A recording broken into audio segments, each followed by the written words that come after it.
सो industrial dispute act 1947, before 1947 क्या था, industrial dispute act नहीं था, उससे पहले हमारा था, उससे पहले जो एक्ट के थ्रू गवर्न किए जाते थे इंडस्ट्रियल डिस्प्यूट्स, वो था ट्रेड डिस्प्यूट एक्ट 1929 का। अब इस एक्ट के दौरान काफ़ी सारी शॉर्ट कमिंग्स हुई थी एंड कुछ नए कॉम्प्रहेंसिव लेजिस्लेशंस मतलब रिक्वायर्ड थी, नेसेसिटी थी। तो उसके लिए इन इश्यूज़ को एड्रेस करने के लिए इंडस्ट्रियल डिस्प्यूट एक्ट 1947 को एनैक्ट किया गया था अप्रैल 1947 में। ओके अब इसका मेन एम ये था कि ये एक्ट इंश्योर करेगा industrial peace and harmony, structured mechanism होना चाहिए कोई भी डिस्प्यूट को रिजॉल्व करने के लिए, and certain safe guard workers के जो कुछ राइट्स हैं उनको सेफ गार्ड करने के लिए। अब इस एक्ट का ये एम था।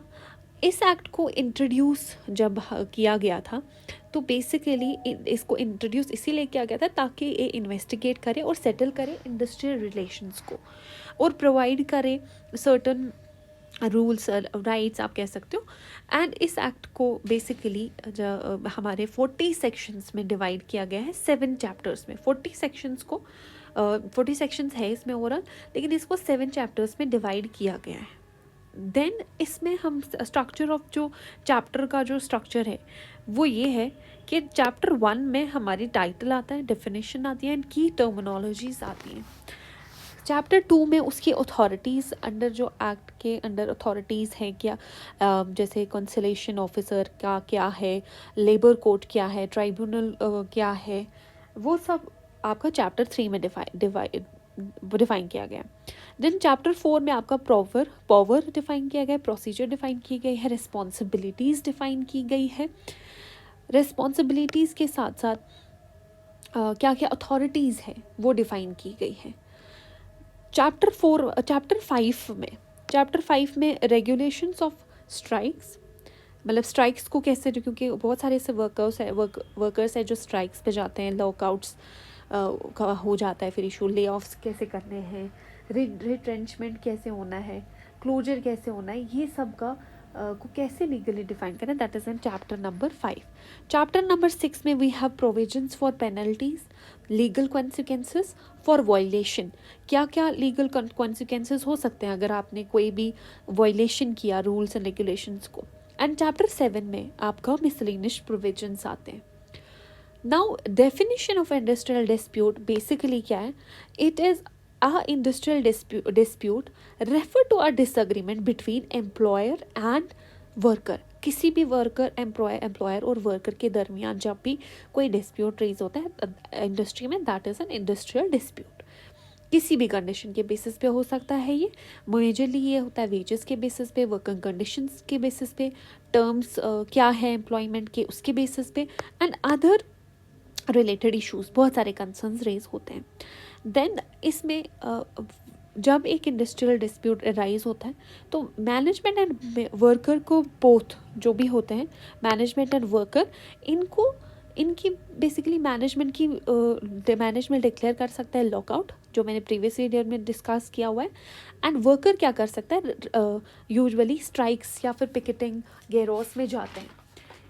This I will be also discussing in the upcoming videos what all of these words mean, but अभी आप overview सुन सकते हो कि strikes जैसे कि हम हड़ताल में जाते हैं वो हो रहता है। and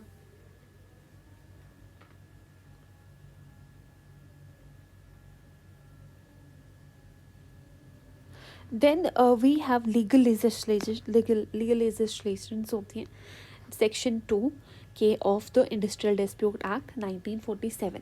एक एन इंडस्ट्रियल डिस्प्यूट क्या है, प्रेफर करता है कॉन्फ्लिक्ट को, राइट। किसी में भी के दौरान हो सकते हैं बिटवीन एम्प्लॉय एंड एम्प्लॉयर्स और वर्कमैन खुद आपस में भी उनके बीच में डिस्प्यूट हो सकता है। अब इसका मतलब है कि ये जो है it must be related to non employment and conditions of labour, ये इसके इर्द गिर्द जो है होनी चाहिए। अब इस एक्ट का, जैसे मैंने इससे पहले बताया, कि ये एम करता है कि पीस एंड हार्मनी बनी रहे, डिस्प्यूट्स रिजॉल्व हो एंड रिजॉल्व हो थ्रू नेगोशिएशंस। इस एक्ट में प्रोविजंस बनाए गए हैं। Compensation of the way, compensation क्या क्या मिलना चाहिए लेबर को, ले ऑफ प्रोसीजर्स क्या है, रिट्रेंचमेंट्स प्रोसीजर्स क्या है, क्लोजर क्या है, prior approval from government before laying of, कैसे ले ऑफ करना है एक एम्प्लॉय को, एक लेबर को, prohibition of unfair labour practices by employer, trade unions and workers. ये इन सब को जो है इसे एक्ट, इन सब के इसके ऑब्जेक्टिव्स आप समझ सकते हो। देन इंडस्ट्रियल डिस्प्यूट एक्ट जो है,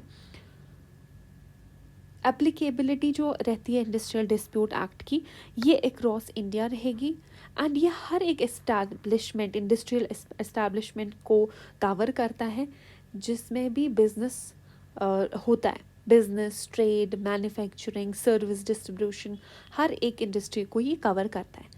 इसमें इंक्लूड होते हैं एम्प्लॉयज़ वर्किंग फॉर वेजेस, या तो कॉन्ट्रैक्ट लेबरर्स जो होते हैं, या फिर अप्रेंटिसेस जैसे ट्रेनिंग पार्ट में जो आते हैं उनके लिए भी, एंड पार्ट टाइम वर्कर्स जो जस्ट एक दिन के लिए आ गए, उन सब को ये कवर करता है। उन सब के लिए ये एक्ट जो है एप्लीकेबल है।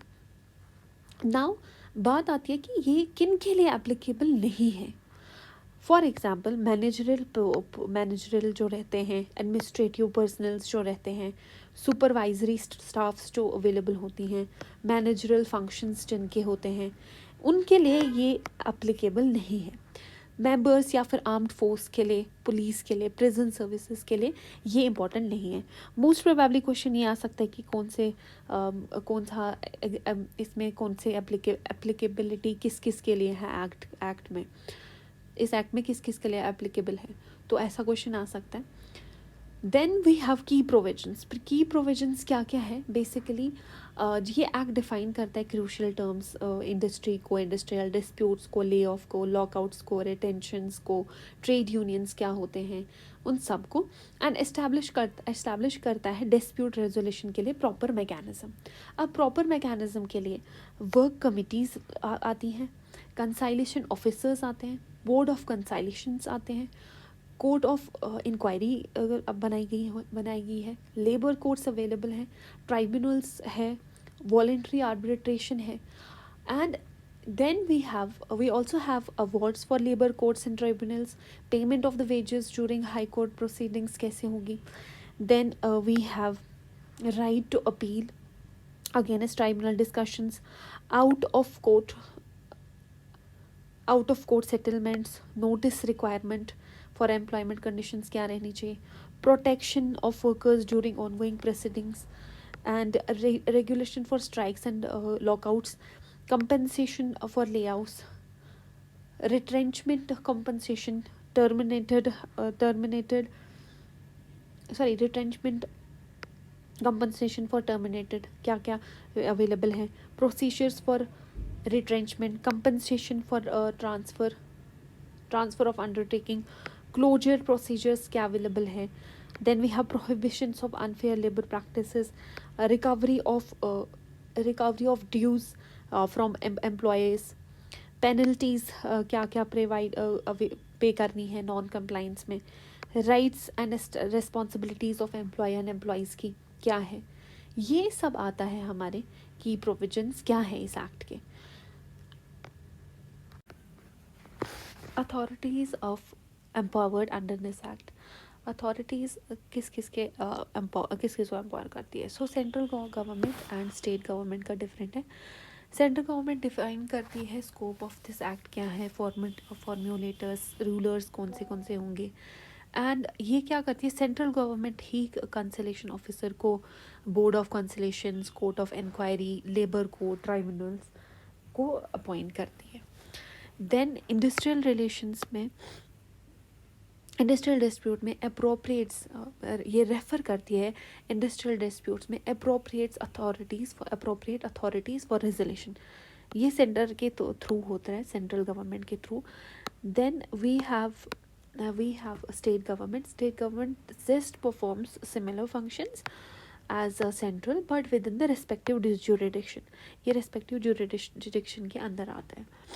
देन अब हम इसके पहले कंसाइलेशन जो ऑफिसर अवेलेबल रहते हैं, कंसाइलेशन ऑफिसर जो है ये अपॉइंट किया गया रहता है अप्रोप्रिएट गवर्नमेंट के थ्रू टू मीडिएट, ये मीडिएट करता है, फैसिलिटेट करता है, सेटल करता है इंडस्ट्रियल डिस्प्यूट को। एंड इसकी अथॉरिटी ये है कि ये एंटर कर सकता है प्रेमिसेस में, ये एंटर कर सकता है प्रेमिसेस में एंड एस्टैब्लिशमेंट में इन जिसमें भी डिस्प्यूट इन्वॉल्व है। एंड इसमें ये एनफोर्स कर सकता है अटेंडेंस किसी भी इंडिविजुअल की for examination during proceedings. And then we have court of inquiry, court of inquiry में अप्रोप्रिएट गवर्नमेंट जो है वो इन्वेस्टिगेट करता है matter related to industrial dispute. And इसको अथॉरिटी ये है कि ये प्रेमिसेस में एंटर कर सकते हैं, एनफोर्स कर सकते हैं अटेंडेंस इंडिविजुअल का एग्जामिनेशन के दौरान, कंपेल कर सकता है प्रोडक्शन ऑफ रेलिवेंट डॉक्यूमेंट्स, इसको रिक्वायर्ड होगी अगर ये किसी कोई भी डॉक्यूमेंट मांगेगी तो ये रेलिवेंट डॉक्यूमेंट मांगेगी तो इनको वो चाहिए होगी। एंड अपॉइंट कर सकता है एक्सपर्ट्स विद स्पेशलाइज नॉलेज, जो भी सब्जेक्ट मैटर होगा उसके रिगार्डिंग ये स्पेशलाइज्ड नॉलेज के थ्रू जो सब्जेक्ट मैटर को एक्सपर्ट को अपॉइंट कर सकते हैं। एंड देन आता है board of consolation, board of consolation को सिमिलर पावर ही इस पे अप्रोप्रिएट गवर्नमेंट के थ्रू ही अपॉइंट होती है। एंड ये प्रमोट करती है settlement of industrial disputes, settlement of industrial dispute ये जैसे हमें पता ही है। इसमें पावर्स ये है कि ये court of inquiry and court of conciliation officer के सिमिलर ही इनकी पावर्स अवेलेबल होती हैं। देन लेबर कोर्ट्स जो है ये एजुकेट करते हैं इंडस्ट्रियल डिस्प्यूट को, कंसर्न जो भी मैटर है उनको लिस्ट करते हैं second schedule of the act, second schedule of the act के तहत। एंड ट्राइब्यूनल्स अपॉइंट करती है, एजुकेट करती है डिस्प्यूट्स जो भी मैटर्स के रिलेटेड, जो भी मैटर्स सेकेंड या third schedule of the act के अंदर आती हैं। And yeah, this is it. Then we also have national tribunals. National tribunals appropriate government को educate करती है इंडस्ट्रियल डिस्प्यूट्स को। एंड नेशनल सिग्निफिकेंस में जो है मल्टीपल स्टेट्स जिसमें आती हैं। अब ऑफेंसेस एंड पेनल्टीज क्या क्या अवेलेबल है। सेक्शन 25Q के तहत अगर किसी ने इलीगल रिट्रेंचमेंट किया विदाउट प्रायर अप्रूवल तो इसमें पेनल्टी रहती है कि workman entitled to the full benefit, workman तो कोई इशू नहीं है। एंड जो एम्प्लॉयर है, एम्प्लॉयर को अप टू 1 month प्रेजनमेंट होगी। Then we have section 25R illegal closure without prior approval, तो उसमें आपका रहता है 6 months का imprisonment and 5,000 rupees fine. 25R2 contravening a government order in closure, government order on closure, penalty है 1 year of imprisonment and 1 year of imprisonment and 5,000 fine, यहाँ पर 5,000 fine है for continued violation. Then we have additional fine for अगर नहीं 5,000 fine है, ठीक है 5,000 fine है। And for continued violation we have 2,000 fees. Then we have section 25T and section 25U unfair labour practice, 6 months of imprisonment available है and 1,000 rupees fine, 1,000 fine. Then we have illegal strike up to 1 month of imprisonment and 50 rupees fine. Then we have section 26, section 26 का illegal lockout में 1 month imprisonment and 1,000 fine, 1,000 fine. Then section 27 instigating, जो भी instigate करेगा illegal strike को या फिर lockout, illegal strike या lockout को, तो उसका 6 months imprisonment and 1,000 fine. 28 financial assistant to strike और लॉकआउट, जो भी फाइनेंशियल असिस्टेंस देता है इलीगल स्ट्राइक को तो उसका 6 months इम्प्रिजनमेंट है, 1,000 fine. 29 breach of binding settlement और अवॉर्ड, 6 months के लिए imprisonment and additional fine 200 rupees per day for continued violation. Then we have section 30, disclosure of confidential information, 6 months of imprisonment and 1000 fine. So this is about the what you call Industrial Dispute Act 1947. 1947. Thank you so much for liking this video. In the upcoming videos I will be making short notes on Trade Dispute Act, so stay tuned for that. Thank you so much.